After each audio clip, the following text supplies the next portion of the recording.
Em nome do Pai que me criou, em nome do Filho que me resgatou, e em nome do Espírito Santo que me santificou. Divina vontade, reina na minha vontade. Ó minha mãe, eu te amo e tu me amas, dai-me um gole da vontade divina, a minha alma.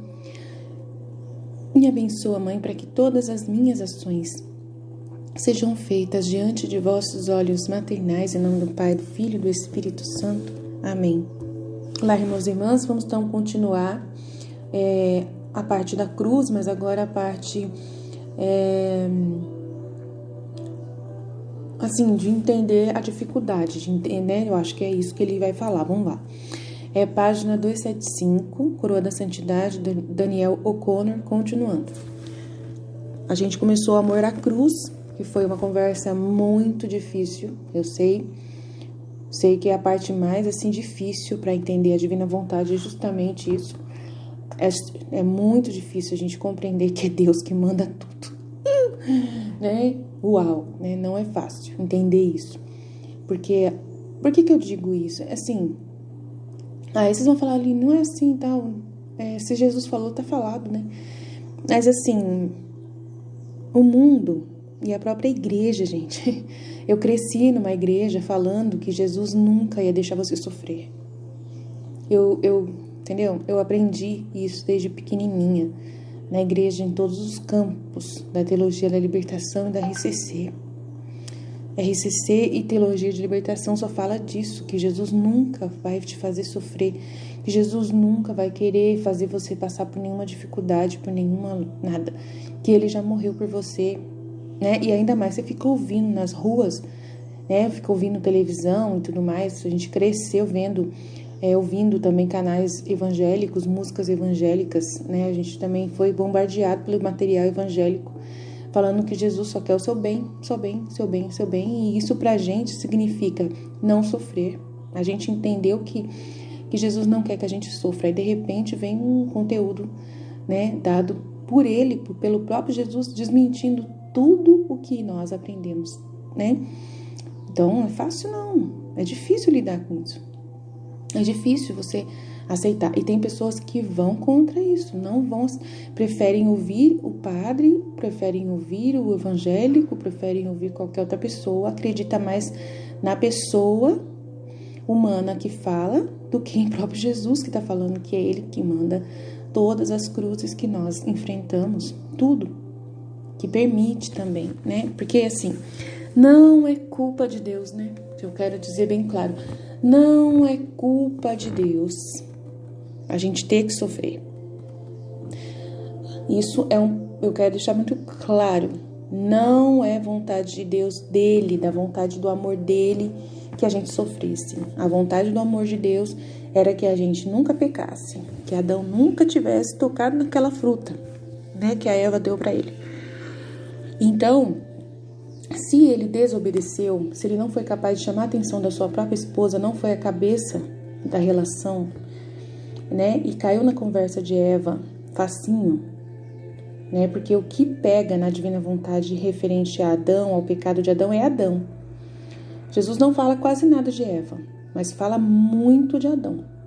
Porque o que Deus esperava de Adão? Né? Que Deus esperava que Adão abrisse a boca e falasse: não, Eva, você fez algo erradíssimo, vamos conversar com Jesus, vamos lá conversar com Deus.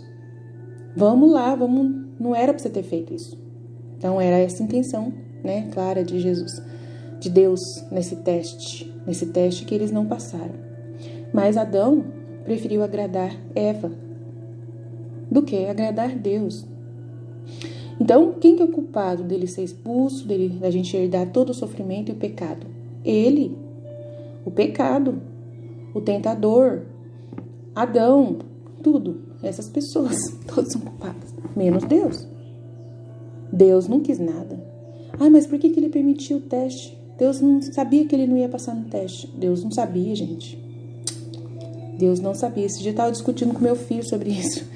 Meu filho falou assim, ele não é onisciente. Porque se ele fosse onisciente, ele é onisciente e não quer ser onisciente, meu filho falou. Porque ele sabe tudo que a gente faz até o último dia da nossa vida. Então, ele permite que a gente passe por tudo que a gente passe. Então, ele Ele sabe tudo, então a gente não tem livre-arbítrio. Ele já sabe o que a gente vai fazer, ele já colocou as opções pra gente. Aí foi complicado, né, conversar com meu filho. Nossa, foi difícil, mas... E ele ainda quis ganhar na discussão, né? Deixa ele ganhar, deixa ele. E aí ele falou assim, então Deus ele não quis usar o seu poder. Ele quis deixar a gente livre e deixou as possibilidades e fechou os olhos para ele não ver o que a gente ia decidir. E depois que a gente decidisse, ele tinha o seu plano B, A e vai, né, e tal. E assim, o plano A era que ele não pecasse. E aí não ia ter nada dessas coisas, a gente não ia sofrer nunca. Nunca. A gente só ia curtir a vida com Jesus nos dando tudo. E nós amando ele. É isso, seria perfeito, maravilhoso. Jesus teria vindo ao mundo do mesmo jeito para poder se mostrar e se revelar pra gente vê-lo. Ele falou isso no Mística Cidade de Deus, né? Mas, infelizmente, a liberdade do homem fez com que o homem caísse no pecado. Então, teve o plano B. E o plano B foi transformar toda a desordem em ordem. Né? Todo sofrimento transformar em bênção. E aí é pelo sofrimento que nós temos, né? Aí Jesus, quando veio, ele veio para sofrer, né? O servo sofredor, como Isaías mesmo falou. Ele veio para sofrer e sofreu tudo para poder dar o exemplo para nós de que devemos renunciar a nós mesmos, como ele renunciou também a si mesmo, tomar a nossa cruz e segui-lo em tudo que ele fez. Então, o caminho de seguimento de Jesus, ele é o caminho, a verdade e a vida. Mas só que essa vida que ele é uma vida unida a ele. Se não tiver união com ele, não adianta, você não tem vida. Então, ele é o caminho, ele é a verdade, ele é a vida. Eu vim para que todos tenham vida, e vida em abundância. Então, essa palavra do Senhor, o que ele quer dizer? Essa vida em abundância é a vida no amor. É a vida de dar tudo de você para amar. É amar plenamente, né? Essa vida em abundância. Apesar de todo sofrimento, você vai amar e você não vai ver sofrimento mais. É aquilo que a gente conversou ontem. A gente vai ver só amor. Só amor. E isso é a vida em plenitude sonhada por Deus, por Jesus, dada por Jesus por nós. Então, sofrer, se você souber transformar o seu sofrimento em amor, ele cabe em qualquer situação. Ele cabe em qualquer situação, né? Mas só que é o seguinte, é aquela coisa que a gente conversou ontem. Vamos continuar aqui. Você foi violentado, você foi totalmente, assim, inocente. Você foi totalmente inocente. Aí eu conversei muito com Jesus sobre isso. Jesus, a pessoa inocente nunca fez nada de mal para ninguém. Aí Jesus falou assim, mas eu sei o que eu faço, né? Se eu estou protegendo essa pessoa dela mesma, se eu estou dando para ela um meio de expiação, eu amo ela. Mesmo que ela não entenda a forma de amor que eu tenho por ela. E outra coisa, Jesus deixou muito claro para mim, quando há essa situação, né, de falta de proteção espiritual, né, numa situação dessas, onde a pessoa, criança, é abusada, em outras famílias não tem isso e outras têm, aí a gente falou sobre a graça. Ele falou, o estado de graça tem um poder muito grande de manter Deus por perto. Então, muitas vezes, né, quando uma criança, por mais inocente que ela seja, mas ela vive num ambiente onde reina o pecado, não tem um estado de graça para iluminar a mente das pessoas. Então, aquela pessoa que te violentou, ela está totalmente enredada no pecado. E as escolhas dela são todas baseadas, né, na tentação, na ação das trevas, né? A pessoa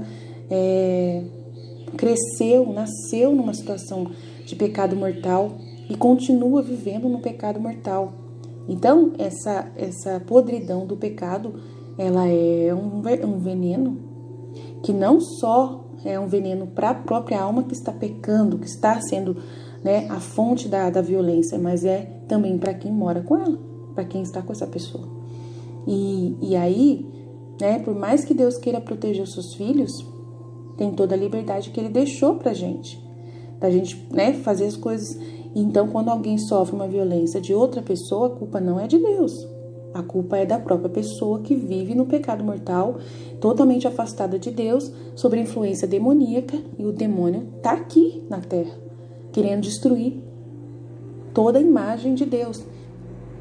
E ele consegue muitas coisas quando ele tem o espaço favorável para ele. Aonde Deus não reina, numa casa aonde Deus não reina, numa família onde não tem méritos. Jesus falou para mim assim, os méritos conquistados de uma família, de pai para filho, causam uma proteção, permitem uma proteção maior. Agora, uma família onde ninguém busca Deus de todo o coração, uma família que não tem méritos nenhum perante a Deus, Deus nem lembra mais que essa pessoa existe. Aí Jesus fala, Deus nem lembra que essa pessoa existe, porque essa pessoa, a família, ninguém não busca Deus. Ninguém busca Deus.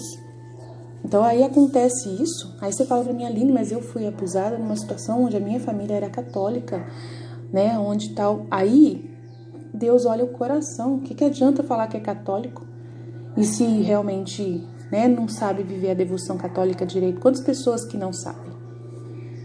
Que vão até na missa, comungam, mas estão comungando a própria condenação porque não sabem, o que estão fazendo de verdade, não entendem, não têm verdadeira vida de devoção, de santidade, não buscam a graça, não são arrependidos, são pessoas que guardam mágoa, porque a pessoa que vai comungar, não tendo perdoado alguém, tantas situações que Jesus fala que falta méritos. Então é isso, eu quero deixar muito claro, a culpa não é de Deus, tá? Quando acontece uma violência para uma pessoa inocente, Deus não é culpado, tá? E a regra de Deus é a liberdade, A regra de Deus é que a gente esteja na liberdade, e inclui, o mal, escolher fazer o mal ou escolher fazer o bem, tem dois caminhos.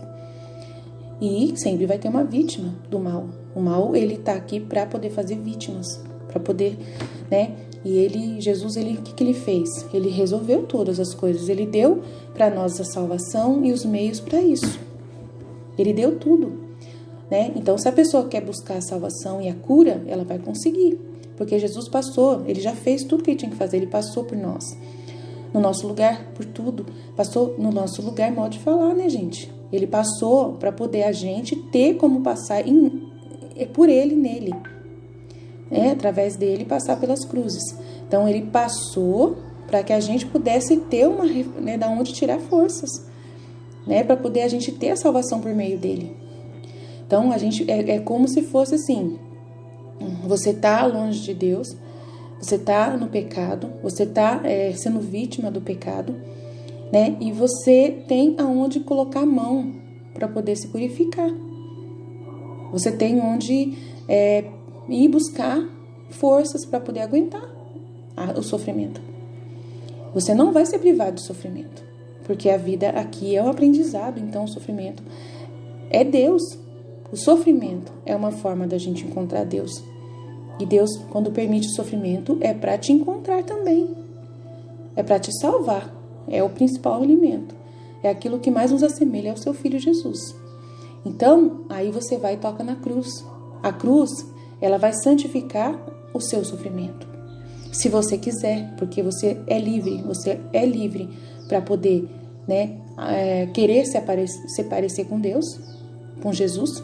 Você é livre para escolher fazer essa semelhança com Jesus, de participar dessa semelhança, de fazer o enxerto da sua cruz com a cruz de Jesus. Você tem essa escolha, você pode pegar e somar o seu sofrimento, toda a cruz que você passou, tudo que você enfrentou na sua vida com Jesus, dando as mãos para Ele, tocando na cruz, ou então você decide ficar longe da cruz e ter ódio do seu sofrimento, e ter raiva de Deus, e ter sua rebeldia. E é dois caminhos, você decide qual que você quer. Um vai te levar para o inferno claramente, rapidinho, assim, no piscar de olhos, e começa o inferno aqui mesmo na terra. O ódio que você sente, o ressentimento que você sente, a mágoa que você sente, os traumas que você mantém, que você fica mantendo, a depressão, os frutos todos que você fica mantendo, lembrando de tudo que você passou, é uma escolha que você faz, você já está vivendo o inferno em vida. Você que decide. Agora você pode viver a felicidade em vida, aceitando que esse sofrimento é libertador. Com Cristo, quando é com Cristo. Se assemelhando a Ele, né? Fazendo parte das dores dele, contemplando as dores dele na paixão. E aí você fazendo parte e ofertando tudo, né? A cruz de Cristo. Colocando tudo debaixo da cruz e se banhando nesse sangue. E aí esse sangue vai te dar a vida plenamente. E aí você vai um dia, né? Encontrar-se com Deus após a sua morte, e lá você não vai lembrar nunca mais que você chorou, né, que você sofreu, nunca mais. Quando você abrir os olhos no céu, você nunca mais vai lembrar o que você viveu aqui na terra, nunca mais. Vai ser uma vida de plenitude para sempre. Então, eu acho que vale a pena. Eu acho que vale a pena a gente perdoar a Deus, perdoar a nós mesmos, perdoar a pessoa que nos ofendeu, que nos violentou, e perdoar, né, tudo. Eu acho que vale a pena. Eu acho que vale a pena, né? Eu não passei por isso, eu não passei por esse tipo de violência, mas eu falei para Jesus: nossa, Senhor, se eu tivesse passado, seria tão bom para mim poder falar e ser um exemplo. Mas eu tenho certeza que o Senhor vai mandar ainda alguém que vai dar um testemunho aqui no nosso canal, que com a propriedade vai dizer que é possível essa pessoa, né, perdoar a Deus, perdoar a si mesma, perdoar a pessoa que fez isso com ela, e hoje estar vivendo na plenitude da graça. Eu tenho certeza que o Senhor vai mandar uma pessoa que nos dê um testemunho pleno disso, né? Que mostre pra gente que isso é real, né? Que não é uma ilusão nossa. Então vamos continuar a leitura aqui, né? Contra visões distorcidas. Vamos ver o que quer dizer isso. Em desordem. Uma visão sutilmente perversa da cruz, decorrente de uma filosofia e teologia distorcidas, invadiu a mente de muitos católicos. Na sua essência, é uma estratégia para a evasão da cruz. Estratégia para as pessoas não buscarem a cruz, não amarem a cruz. E às vezes se destaca nos casos de bons católicos que se esforçam muito para abordar a questão da deficiência com graça. Eles costumam falar de como as deficiências individuais são presentes de Deus. Por enquanto, tudo bem. Esta é uma bela resposta a essa situação. Infelizmente, alguns dão um passo perigoso e insistem que essa cruz, em particular, realmente constitui para a pessoa com deficiência no dele essência, mas isso simplesmente não é verdade. E francamente, é um ataque à bondade de Deus, que não deseja diretamente nenhuma deformação de qualquer espécie, pois nenhuma dessas deficiências existirá no céu. Por exemplo, uma pessoa nascida sem mãos, no entanto, terá mãos no céu. Se nenhuma delas corresponde às realidades mais profundas e verdadeiras das pessoas. Às vezes, aqueles que sucumbem à visão são os primeiros a criticar os católicos liberais por falarem da inclinação homossexual, atração pelo mesmo sexo, como uma bênção que constitui quem realmente é a pessoa em sua essência. E de fato, criticar esse discurso é correto e necessário, pois é mentira diabólica dizer que uma pessoa é em sua essência a sua cruz, que a realidade ontológica da pessoa é inseparável dessa tentação sexual de desordem que ela carrega. Esse erro é certamente mais perigoso do que o que estamos tocando aqui.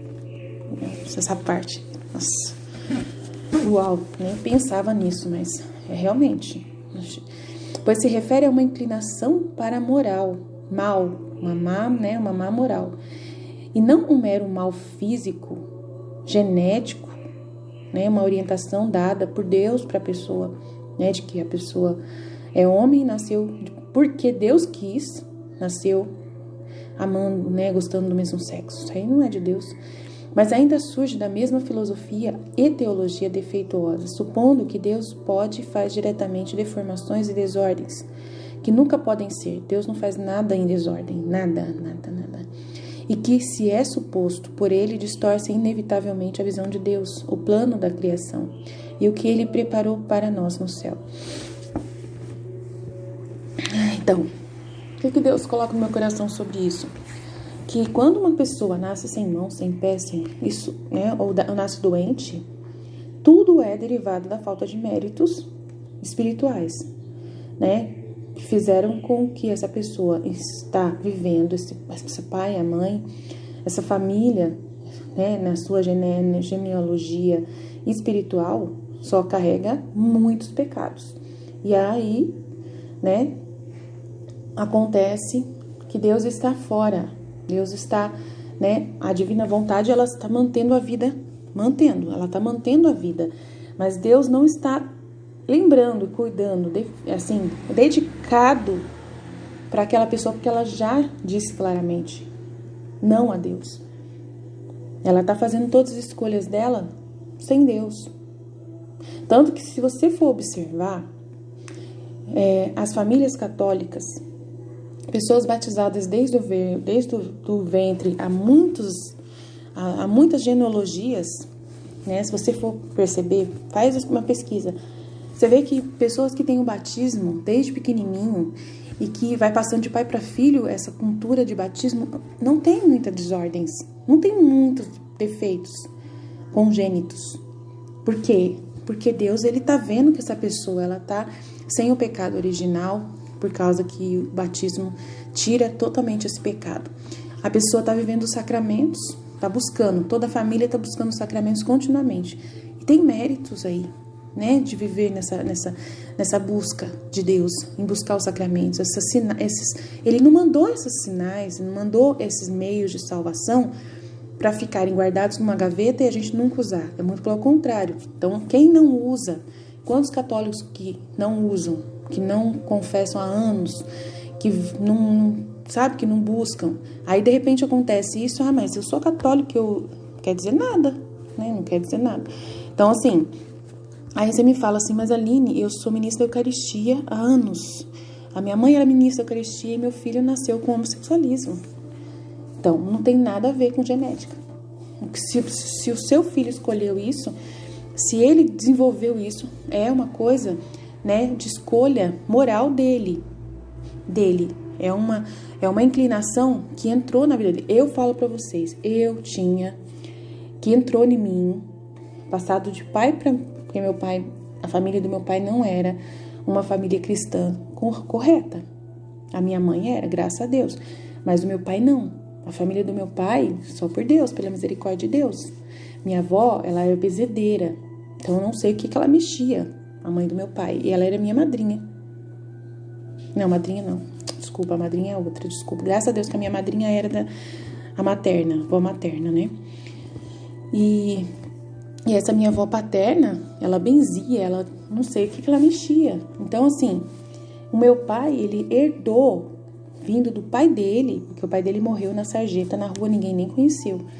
Então, meu pai herdou um encosto espiritual, um demônio, encosto. Existe essas coisas, tá, gente? Infelizmente.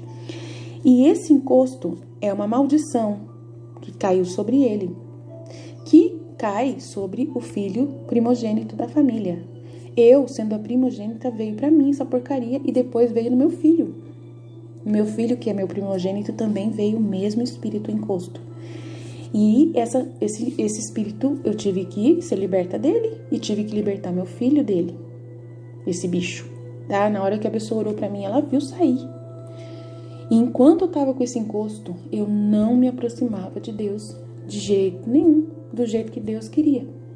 Eu tava em Deus, eu tava comungando, eu tava confessando, eu tava normal. Esse encosto não me prejudicava em participar da igreja. Mas esse encosto me mantinha sempre com essa curiosidade pelo demônio, com esse desejo pelo mal, né, de buscar o mal, assim, não buscar para fazer o mal, mas eu fiz muita coisa errada, dominada por essa presença. Fiz muita coisa errada na minha vida. Me provocou em mim, né, as escolhas que eu fiz em direção ao pecado. Então, existe o demônio, existe a força diabólica, existe, né, assim, entre aspas, direitos que eles adquirem sobre as almas. Adquirem sobre as almas. E esse bicho, ele quase me destinou, quase, mas Deus não deixou, para o homossexualismo. Quase. O lesbianismo. Esses encostos, a gente pode ir na igreja, a gente pode adorar Jesus no Santíssimo Sacramento, a gente pode se banhar com água benta, eles não saem assim. Eles não saem assim. É muito difícil o bicho sair, porque ele tem um direito pela sua alma, que foi dado por alguém lá atrás, que te deu lá atrás. E essa libertação tem que acontecer, sabe, numa misericórdia de Deus muito grande, né? E num desejo muito grande seu de buscar Deus, sabe? Então, quando eu fiz essa escolha por Deus, né? Ou me enche ou me leva, foi aí que Deus permitiu, né? Que esse bicho sumisse da minha vida. E aí apareceu essa pessoa que me ajudou, né? Essa pessoa que me ajudou e rezou por mim, orou por mim e tirou essa porcaria de mim, né? Não foi ela que tirou, foi Deus, mas foi através das orações dela, né? Da autoridade que ela tinha, né? Em Deus. Então, assim, claramente, eu sei o que existe. Então, pelo menos essa experiência eu tive. Essa experiência de poder dizer, olha, um bicho que estava dentro de mim, que tinha direitos, né? Direitos espirituais, que eu não sei como funciona isso, mas eu sei que tem isso. O demônio, ele tem direitos espirituais que ele busca, né, dentro da lei espiritual, das leis naturais da terra, né? Ele é inteligente, ele sabe como conseguir uma alma e amarrar ela para ele. Mas sempre é a própria alma que consegue sair dele. E para sair dele, ela tem que ter uma convicção muito grande.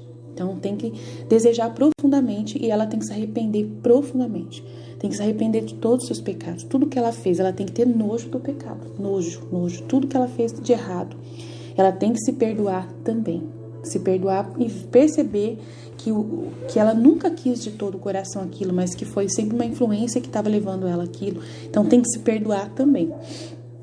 Então, e Jesus falou que nesse momento o demônio está, assim, assumindo tudo que ele pode. Ele está totalmente assim, nesse momento, Satanás, ele está assumindo todo o direito que ele tem sobre as almas, o máximo que ele consegue, para poder levar o máximo de pessoas para o inferno nesse tempo. Nem todo tempo foi assim, mas agora, de uma forma especial, Jesus fala muito isso, né? Através das mensagens de Nossa Senhora, né? Que o demônio está na terra, que tá. E aí a marca, que ele marca os seus filhos. O demônio marca os seus filhos. Por isso que Nossa Senhora também está marcando os filhos dela, através da consagração. Então, a gente tem que entender que você tem que ter méritos em Deus. Você tem que buscar Deus. Né? Você tem que se refugiar na arca, né? Como Adão fez. Adão, nada a ver. Como Noé fez. Tem que se refugiar, tem que dizer não para o pecado. Não, né? Não ir, Maria vai com as outras. Então, assim, o que está acontecendo hoje no mundo? A Maria vai com as outras, né? É você ver que está todo mundo no pecado, você tem essa tendência também, e você vai e escolhe o pecado. E aí você se torna um homossexual. Os jovens estão assim hoje, né? Sendo orientados para isso. E por mais que a pessoa seja católica, que nasceu numa igreja católica, não quer dizer nada.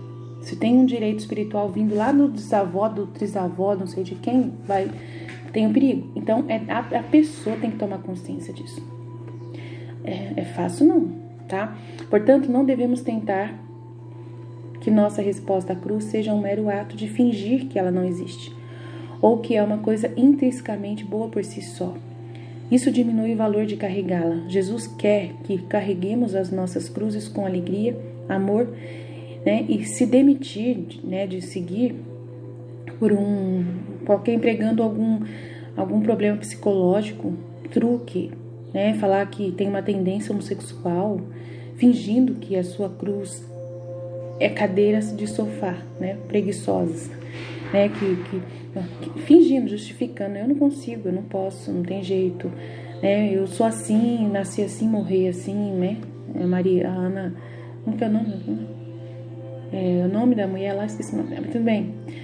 Crise de Carolina, não sei, Carolina? Não sei. Então, eu nasci assim, vou morrer assim, né? Eu vivi assim, eu sou assim, eu nasci assim. Mariana, acho que é isso. Em cruzes profanas, vamos lá. Outra visão distorcida da cruz surge quando desnecessariamente nos amontoamos cruzando as cruzes, preenchendo nossos dias com cargas, tensões e ansiedades que não são a vontade de Deus. Um fato que facilmente perceberíamos se simplesmente parássemos para orar sinceramente. Não é difícil discernir a diferença entre essas cruzes profanas e as cruzes genuínas que o próprio Deus criou para nós. Aqui estão algumas indicações de que uma cruz é uma cruz perversa que devemos descartar. Além de prejudicar nossa paz, essas profanas cruzes, são suportadas principalmente para impressionar os outros. Por exemplo, busca de perfeição física ou feitos impressionantes, ou constantemente participando de eventos que tememos apenas na esperança de que outros nos vejam. Segundo, prossiga de um desejo de viver uma vida mais cara do que deveríamos. Por exemplo, trabalhar em um emprego que odiamos porque seu salário é necessário para permitir a vida luxuosa que criamos para nós mesmos. Consiste em nos esforçar para nos adaptar perfeitamente aos padrões farisaicos, mesmo em assuntos sagrados. Por exemplo, supondo que o recém-nascido, o menino de 1 e o menino de 2 anos precisem ser arrastados para uma missa latina de 2 horas todos os domingos, o que não é apenas uma grande cruz para a família que faz isso, mas também faz da missa uma grande cruz para todos os presentes. Ou da mesma forma, supondo que absolutamente deve se apegar a todos os requisitos de jejum e outras restrições católicas canônicas que a Igreja promulgou em épocas anteriores e desde então estão revogadas.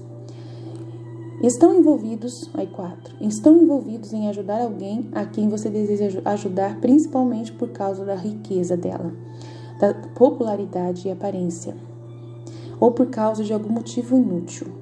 Ou da mesma forma, estão envolvidos em ajudar alguém que se forçou injustamente a entrar em sua vida e exigiu muito de você além dos limites adequados. Por exemplo, quando os filhos adultos ainda exigem que seus pais atendem a todos os desejos deles, e tantas vezes os últimos o fazem implacavelmente. Então, quando você aceita o seu filho de volta na sua casa, e você acha que isso faz parte do que Deus quer para você, não é nada a ver. São exacerbadas, ou talvez existam, principalmente apenas devido à antecipação de futuras dores, pois isso contradiz a virtude de simplesmente viver o momento presente e lidar graciosamente com o sofrimento em questão naquele momento. Essa antecipação consiste em refletir sobre o que provavelmente virá nos minutos, horas, dias e até anos à frente, e ao fazê-lo psicologicamente, desnecessariamente, absorvendo na alma todos esses possíveis sofrimentos futuros, tornando por nossa própria conta nossas cruzes muito mais pesadas do que Deus pretendia que fossem. É precisamente isso que muitas vezes motiva o suicídio, viver do futuro em vez do presente. Muitos encontrarão a graça de carregar suas cruzes com a graça, simplesmente pondo fim a essa atitude de suposições, em que se preocupa sempre com os sofrimentos futuros previstos automaticamente adicionados aos sofrimentos atuais. Isso é ridículo mesmo. Meu marido vive muito assim, eu brigo com ele demais por causa disso. Brigo mesmo, vocês podem falar o que vocês quiserem. Eu brigo, tá? Porque eu amo meu marido e eu vou sempre lutar para que a alma dele viva na presença de Deus, na vontade de Deus. Só existem por causa de nossa busca de algum objetivo vã e excessivamente ambicioso que arbitrariamente decidimos que devemos ter, mesmo que isso não tenha nada a ver diretamente com a salvação ou santificação de almas. Por exemplo, terminando de ler um grande volume que um amigo nos referiu, mesmo que o seu conteúdo não seja importante. Então, se oferta para Jesus. Jesus, consiste na adoção de um regime de saúde, dieta e exercício absurdamente exigente, que um amigo ou membro da família jura por e não deixará de incomodá-la a adotar com uma suposta panaceia, Nada a ver também, Nossa. É tão importante, E também, assim, essas pessoas que acham que Deus quer que você seja vegano. Nada a ver, gente. Da onde vocês tiraram que Deus faz questão de você ser vegano, proteger os animais, essas coisas também, coisa da cabeça de dente louca. É tão importante que não empilhemos esses tipos de cruzes em nossas vidas, porque elas nos privarão da força necessária para carregar as verdadeiras cruzes que Jesus nos enviar. E também destruirão em nós a paz que devemos permear em todos os momentos da nossa vida, se desejarmos viver na vontade dele, de Deus. Então, esse assunto aqui que ele falou é interessante, não tem muito o que comentar, mas realmente eu concordo com ele, é ridículo as pessoas chamar de cruz coisas que elas inventaram da cabeça delas, né? Tudo vontade humana isso aí. Em doenças. Não creio que ao insistir em amar a cruz, Jesus esteja nos pedindo para sempre aceitar passivamente todo e qualquer sofrimento que surgir em nosso caminho. Tá? Isso é interessante. Vamos lá. Vamos ver o que ele vai falar. Pois ele não está nos pedindo para dispensar prudência, né? A prudência. Uma virtude que ele exalta grandemente em suas revelações a Luísa, que nos direciona a lidar com o sofrimento físico quando surge para ver se existe uma maneira razoável de eliminá-la. Então é assim, eu não fico pensando que por causa de sofrer é bom que eu não tomo remédio para dor de cabeça. Eu tomo tudo quanto é remédio na mesma hora quando a dor vem. Entendeu, gente? Tô falando sério. Eu não acho que é necessário, principalmente eu que tenho que amar. Eu preciso estar inteira para amar. Inteira. Eu penso assim. O sofrimento que eu quero é amor, tá? É o amor, que é o mais difícil. Esse é o mais difícil. Amar. E para você amar as pessoas, você precisa estar inteiro em todas as situações que você precisar estar. Eu tenho muitas exigências na minha vida, muitas exigências diárias, não só na vida, na parte ministerial que eu tô fazendo aqui, quanto também na minha vida de esposa e de mãe, de empresária, né? Então, assim, eu atendo pessoas. Se eu tô com dor de cabeça e alguém liga pra mim precisando da minha ajuda, minha filha, eu não vou conseguir atender a pessoa e vou falar assim, eu tô carregando a minha cruz. Jesus mandou uma dor de cabeça para mim. Não dá pra eu te atender agora, porque eu estou agradando a Jesus, aceitando o sofrimento. Eu sou vítima. Então eu preciso viver na divina vontade, aceitando a cruz que Jesus me mandou, que é uma dor de cabeça muito difícil, muito forte. Eu tenho que ofertar para Jesus. É Ele que importa. E não amo aquela pessoa que está vindo. E não amo o meu esposo que está precisando de mim para me trabalhar com ele. Gente, é uma coisa tão óbvia. Quando vem a dor de cabeça, eu não penso nem duas vezes. Lá vou eu pro Dorflex. Tomar o Dorflex. Se é uma dor forte que está me incomodando, estar inteira para amar a minha família. O que é cruz para mim? É a dedicação que eu estou fazendo, né? Totalmente para ajudar uma pessoa. Para amar essa pessoa através dos atos que eu estou fazendo. Meu marido me pede para me ajudá-lo, às vezes tem 20, 30 pacotes para me fechar. E demora o dia inteirinho e ele exige que eu deixe o celular. Ele exige que eu não pegue o celular para ficar vendo mensagem.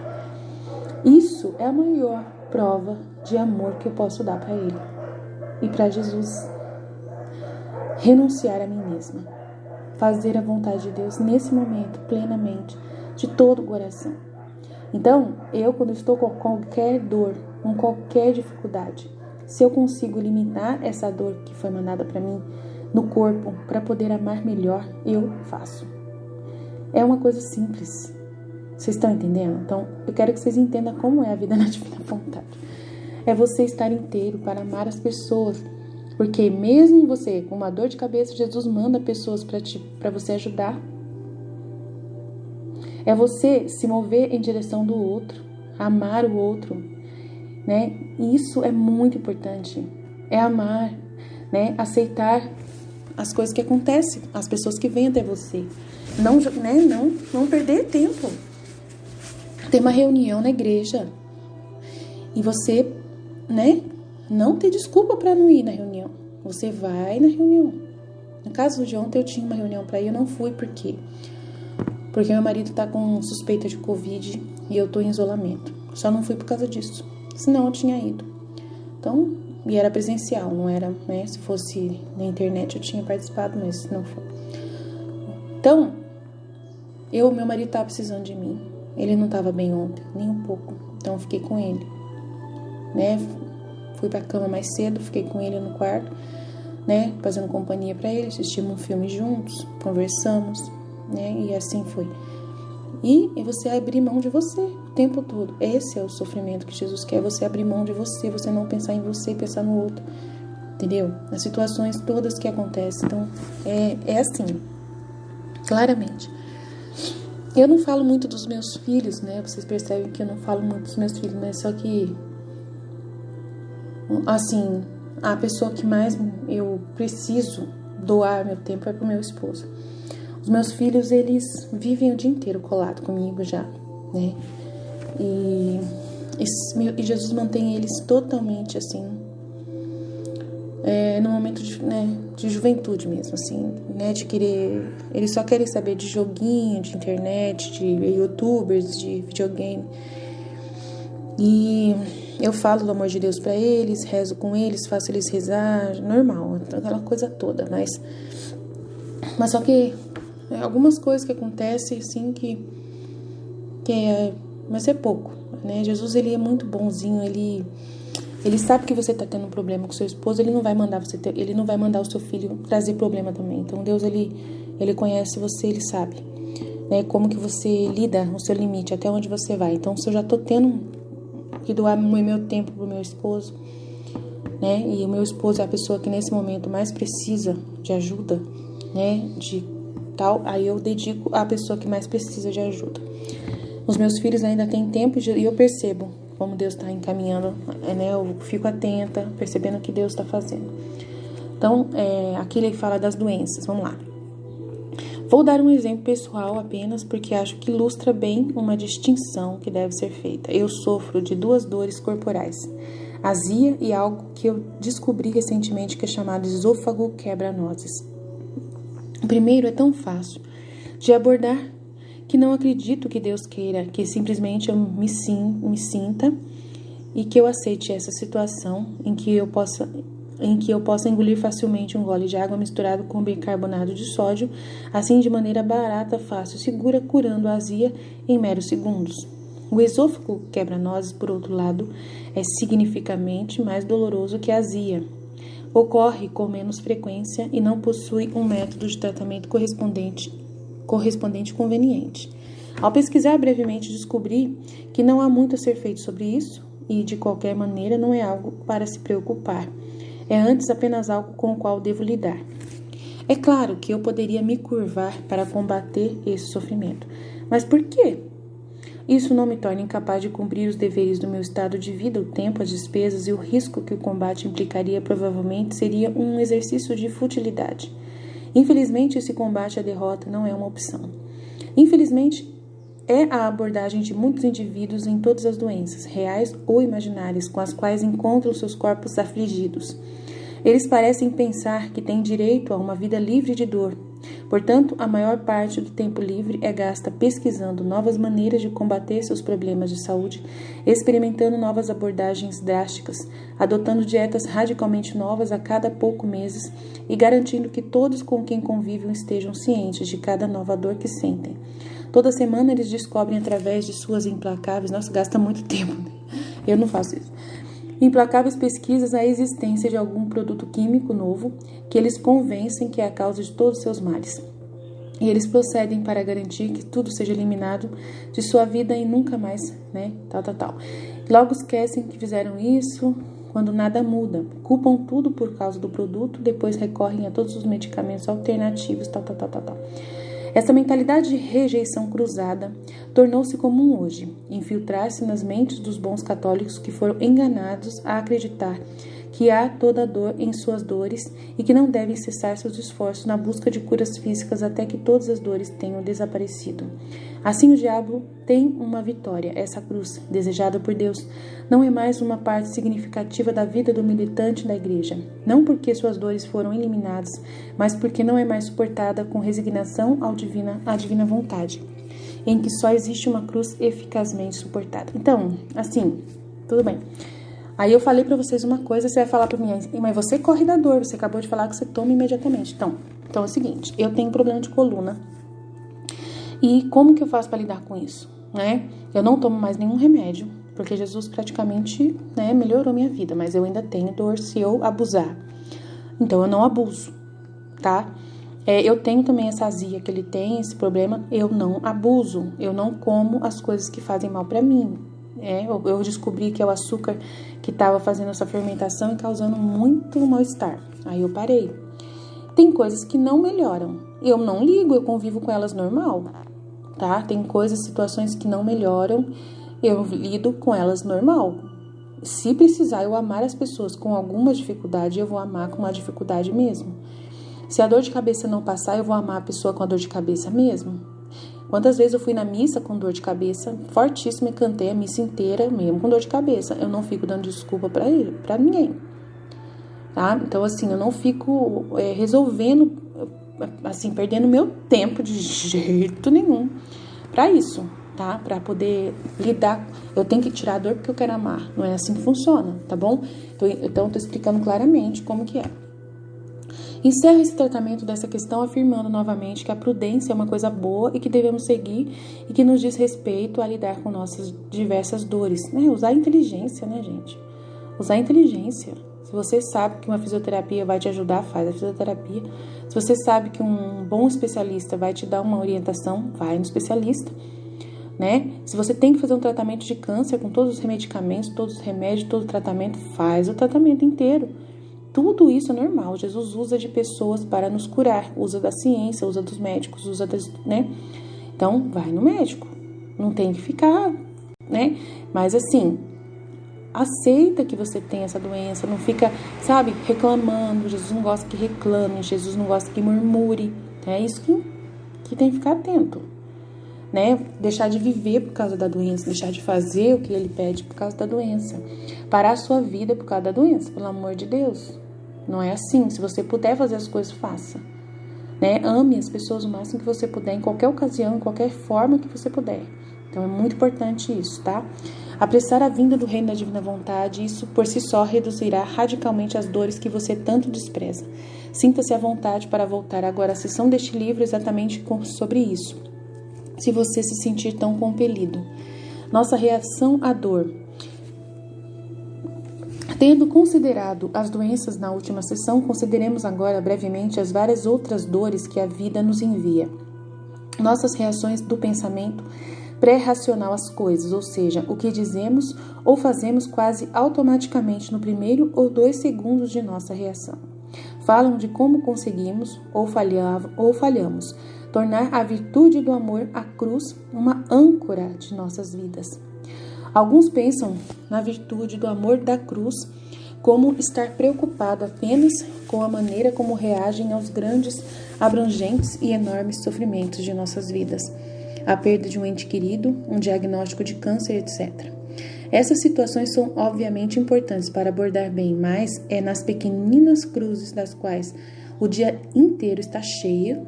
Não deixemos de considerar como vamos reagir a elas, pois nossa reação a elas é tudo menos irrelevante para a virtude, atualmente sendo discutida. Depois de uma pancada na cabeça, depois de arranhar o dedo do pé, né, vai falar uma maldição, um palavrão, né, ou qualquer outra exclamação inútil e desnecessária, sai imediatamente da boca ou de vez em quando, imediatamente ofertamos essa dor e sofremos silenciosamente sem precisar exibir nossa pequena cruz para todos da sala. É isso aí, né? Você não vai fazer isso, né? Nem sinta, se possível, né?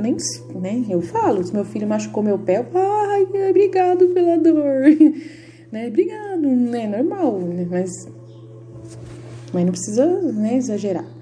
Brigar, falar palavrão, né? Quando temos que suportar brevemente uma temperatura fria que nossa reflexão racional possa determinar com facilidade, não há ameaça potencial à nossa saúde quando consideramos... ele fala tanta coisa difícil aqui que eu não entendo nada. Quando consideramos a esperada duração, no entanto, nos certificamos de tremer vigorosamente, de nos comportarmos freneticamente, de reclamarmos da temperatura a do frio. Tudo isso para falar do frio? Jesus, a gente não tem muito frio aqui não, no Brasil, né, filho? Então, vamos lá. Porque ele fala que ele é americano, né? Então, lá deve ter muito frio e as pessoas devem reclamar muito do frio. Quando temos dor de cabeça, dor de estômago, cansaço, etc., garantimos que todos na casa saibam sobre isso, na esperança de que derramem sua simpatia sobre nós. Ou o consolo divino é suficiente para nós.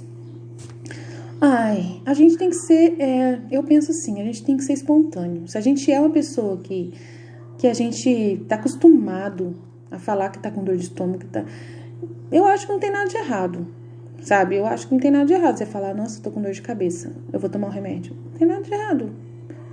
Sinceridade, honestidade, não tem nada de errado. O problema é você usar isso de mentira, fingir que isso é né? Você tá com isso, ou pegar essa dor que você tá sentindo sempre e usar isso como justificativa para não fazer as coisas. Então, acho que é isso que Deus fica atento. Mas, assim, se falar para as pessoas, não tem problema nenhum falar. Na sua casa, é a sua casa, sabe? Jesus fala para mim que a nossa casa é o lugar onde a gente tem que ser a gente mesmo.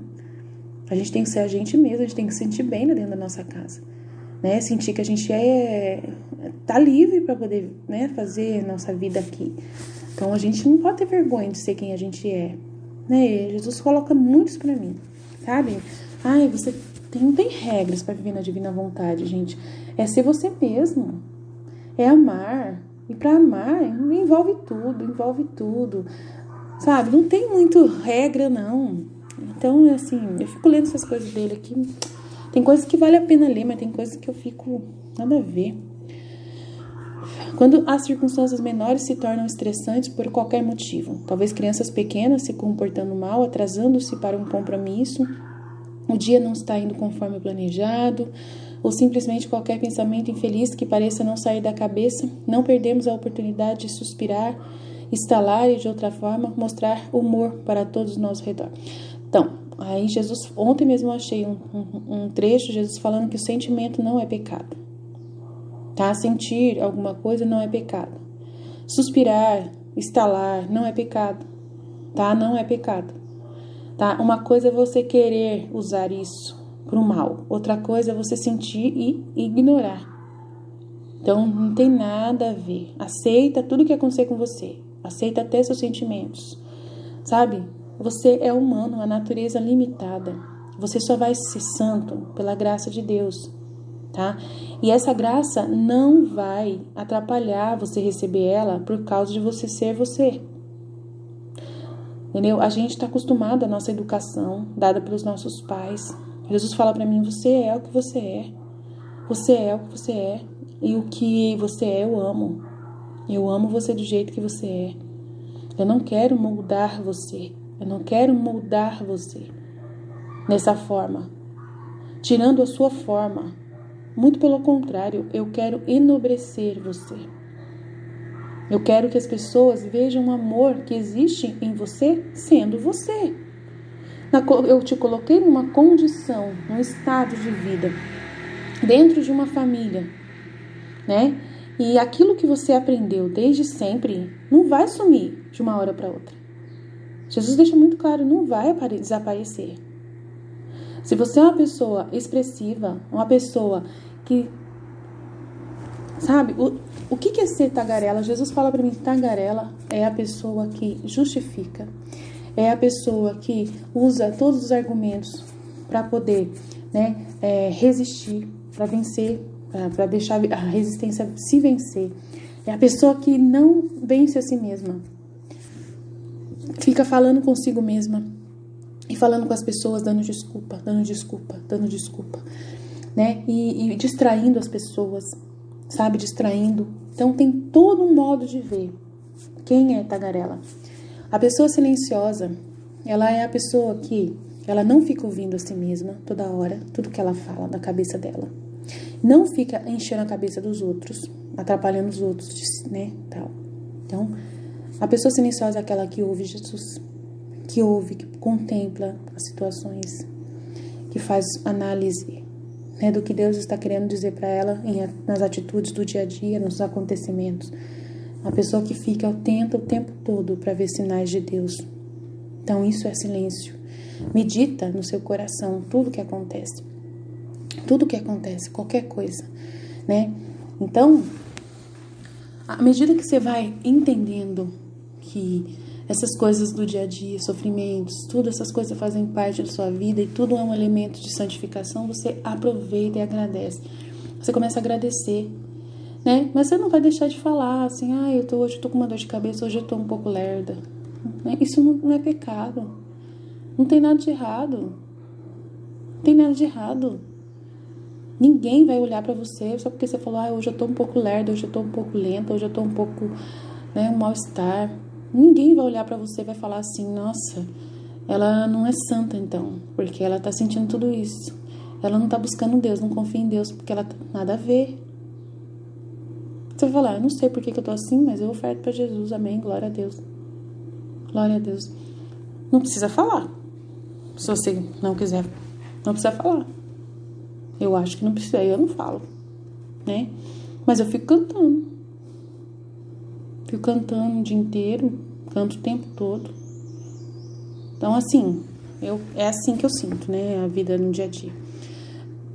Não fico muito... Sabe, Jesus gosta que a gente seja calma. Jesus fala muito na divina vontade sobre constância, sobre paz. Fala muito sobre isso, né? E aí vamos continuar lendo aqui. Vamos ver o que ele pode ajudar a gente. Isso está intimamente ligado à virtude da atenção que discutimos anteriormente neste capítulo. Estar atento significa perceber que Deus está sempre trabalhando em nossa santificação. Ele não está simplesmente esperando o momento certo para gerar um enorme salto em nossa vida espiritual. Em vez disso, Ele deseja que nos tornemos mais santos e mais virtuosos a cada minuto de cada dia. Esse crescimento da santidade geralmente coincide e é determinado por nossa reação às pequeninas cruzes das quais o nosso dia está cheio. Então, e ofertar cada ato na divina vontade, tudo que acontece com a gente. E o comportamento, tendo já estabelecido que viver na vontade divina, né, exige reconhecer que nada, além dos nossos pecados, é nosso. Mas, em vez disso, tudo que somos e tudo que temos é de Deus. Podemos ver facilmente que não temos direito nem a um determinado comportamento, ao qual preferimos ou nos achamos inclinados, se for contrário ao que Jesus espera de nós. Jesus diz a Luísa, quem vive na minha vontade perde o temperamento e adquire o meu.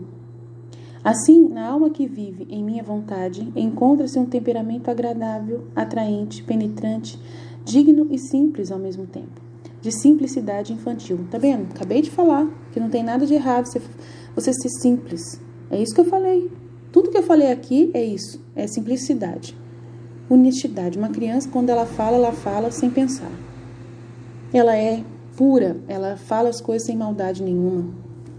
Então, é isso que é simplicidade infantil. Jesus está falando. Em suma, ela se parece comigo em tudo. Ainda mais, ela mantém seu temperamento ao seu alcance, como ela quer e como é necessário. Como ela vive na minha vontade, ela participa do meu poder. Então ela tem todas as coisas em si e a si mesma à sua disposição. E de acordo com as circunstâncias e as pessoas com quem ela lida, ela pega o meu temperamento e o aplica. Então você vai começar a ver isso em você. Essa simplicidade de Jesus, sabe? Né? Que nunca perde nada, que nunca desperdiça nada. Né? Que tudo ele aproveita, qualquer situação. Jesus aproveita qualquer situação, gente. Veja a vida íntima de nosso Senhor Jesus Cristo, vocês vão ver como que ele era. Ele aproveita qualquer situação. Aí dá para saber como que é o temperamento dele. Plenamente, a Valtorta também vai ajudar a ver o temperamento de Jesus, né? E ele é muito bem-humorado, faz piada, brinca, é muito tranquilo. Então a gente vai ter esse temperamento dele. Sim, devemos até parecer com Jesus em seu comportamento e temperamento. Os críticos dirão que essa sessão é muito restritiva, muito específica, muito tradicional, muito dura. Mas não tem outra escolha senão seguir as palavras de Jesus que ele escolheu confiar a Luísa. Portanto, esta sessão deve existir, porque Jesus insiste não apenas nas próprias virtudes, mas também porque ele vai muito além e ensina que nada em nossas vidas está livre da exigência de estar completamente sujeito à vontade divina. Antes de continuar discutindo alguns aspectos do comportamento que devemos nos esforçar para adquirir, né? Jesus não pede para a gente se esforçar nada, só para renunciar à vontade humana só. Deixe ao grande doutor São Francisco de Sales para demonstrar a importância e a necessidade dessa busca por todos os cristãos. Existem algumas pessoas que são naturalmente leves e frívolas, outros afiados e vesgos, outros tenazes de suas próprias opiniões, outros inclinados à raiva e indignação. De fato, existem muito poucas pessoas nas quais não encontramos algum tipo de imperfeição. Jesus não liga para nada disso. Mas, embora essas falhas possam parecer naturais para cada uma delas, elas podem ser corrigidas e moderadas e com muito cuidado e cultivando a virtude oposta, podemos nos libertar completamente delas. Eu lhe digo, Filoteia, que isso deve ser feito. Meios de verificar que as amêndoas amargas se transformam em doces apenas perfurando o pé da árvore para deixar o suco escorrer. Porque não podemos expulsar nossas inclinações perversas e assim melhorar? Não existe um caráter natural tão bom que não possa ser prejudicado por hábitos cruéis. Não há alguém tão difícil de lidar que não possa ser subjugado, primeiro pela graça de Deus, depois pela indústria e diligência. Então, é a graça de Deus. Não é esforço humano. O nosso esforço é somente renunciar à nossa vontade humana, que já é muito, muito. Se a gente renunciar à nossa vontade humana, às nossas opiniões, o nosso querer fazer do jeito nosso, a gente achar que a gente tem que se esforçar do nosso jeito para poder corresponder exteriormente a uma coisa que a gente não é de verdade, a gente ser falso, a gente querer mostrar para os outros e seguir regras, não é vontade divina, tá? A vontade divina é você confiar em Deus, de que Ele pode, através da sua infinita graça, mover você em direção à perfeição dele. E você dizer não para você mesma e dizer sim para Deus e confiar que o processo de fusão do eclipse que deve acontecer precisa ser, você abrindo mão de você e deixando Deus atuar plenamente, amando de todo o coração com amor puro, aceitando passar por tudo que você tiver que passar, perdoando a todos, sendo paciente com todos por a causa do amor de Jesus, vendo Jesus em todas as pessoas, vendo Jesus em todas as circunstâncias, vivendo para agradar a Ele, não pensar mais em você, não querer nada para você, não... Gente, é tanta coisa que a gente tem que se preocupar. Jesus, Ele só quer que a gente se preocupe em renunciar toda a resistência que nós temos. Se a gente conseguir renunciar toda a nossa resistência à graça dele, e corresponder à graça, é isso que vai fazer a diferença em nossas vidas. Amém?